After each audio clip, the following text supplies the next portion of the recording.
As anyone who frequently shoots with compact cinema cameras like the Sony FX3 or rigging out the Fujifilm X-H2S, finding the right V-mount battery has always been a balancing act between power, size, and versatility. After testing the Neewer V-Mount Battery over the past 6 months, I can say it's a game changer for anyone looking for a reliable and compact power solution, especially if you're on a budget. Right out of the box, I was impressed with how lightweight and compact the Neewer Mini V-Mount Battery felt. I've used a smaller V-Mount battery before, but this one isn't much bigger. For my rig, which often includes accessories like a monitor and a wireless follow focus, keeping things heavy but light at the same time is crucial. It is heavy enough to where I can get steady shots, but light enough to where I don't need an easy rig. The OLED display immediately caught my attention, which is why I decided to get this one, but it provides all the essential battery stats at a glance, including real-time voltage and remaining battery life. This feature has already saved me from guessing on how much juice I have left mid-shoot, which used to be an issue when relying solely on the native batteries that come with the cameras, and some of the other V-mount batteries that I use that don't have this feature. On my first test,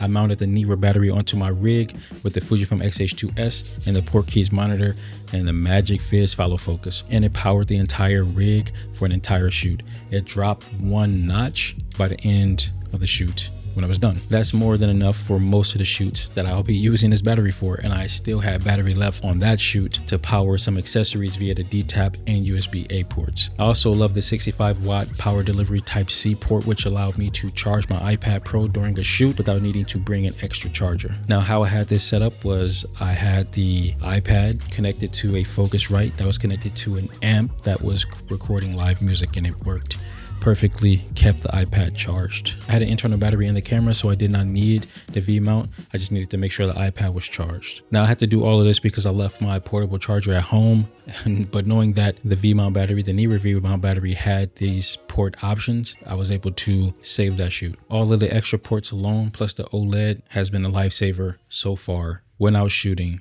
run and gun. One of my favorite things about this battery is how versatile it is. Beyond just powering my camera, the D-tap output lets me hook up a panel light when I need an extra kick of light. Even if I were to need to power another light, I could use the dual DC ports to power an additional light when I need a key light or an additional extra fill or just a kicker. Having all these power options built into one battery has streamlined my setup and made it way easier to manage my gear. The fact that it is 99 watt-hour also means that it is safe to bring on flights, which isn't a big deal for me, but since I started traveling around Chicago, having this small battery has come in clutch. While the battery is fantastic for small to mid-sized rigs, I did notice that when I loaded my camera with multiple power-hungry accessories like the follow focus, the small rig monitor, the camera, iPad, phone, the battery drained faster than expected.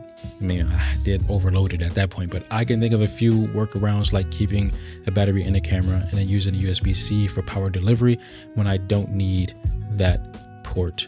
I can free it up and save power. But it's something to keep in mind if you are running a lot of gear at once or powering a lot of gear at once. In those cases, you might want to back up or a larger V-mount battery for longer shoots. Also, the battery only has one D-tap port. I feel like there could have been at least 2, but all of the other I/O options on the battery makes up for the lack of D-tap ports. And you can also use a D-tap adapter to get more D-tap options if you need them. Overall, the Neewer Mini V-Mount Battery has become a key part of my camera setup. I leave it on a rig at all times. Its compact size, reliable performance, and range of power options make it incredibly useful for running gun shoots, interviews, or longer projects. It's especially helpful for anyone using cameras like the Sony FX3, the Fujifilm X-H2S, the X-H2, any compact camera.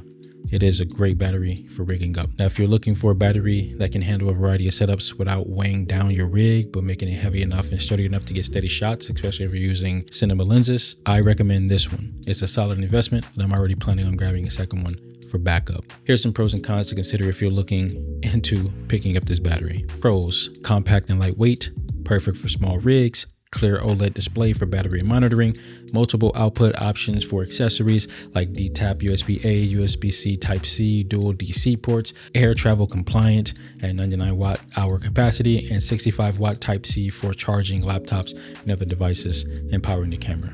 Great options. Cons: the battery drains faster when powering multiple accessories at once, may need a backup for longer power-hungry shoots, and one D-tap port. I rate this V-Mount battery at 4.7 out of 5. What would you rate it? Let me know down in the comments while staying awesome. Stay awesome.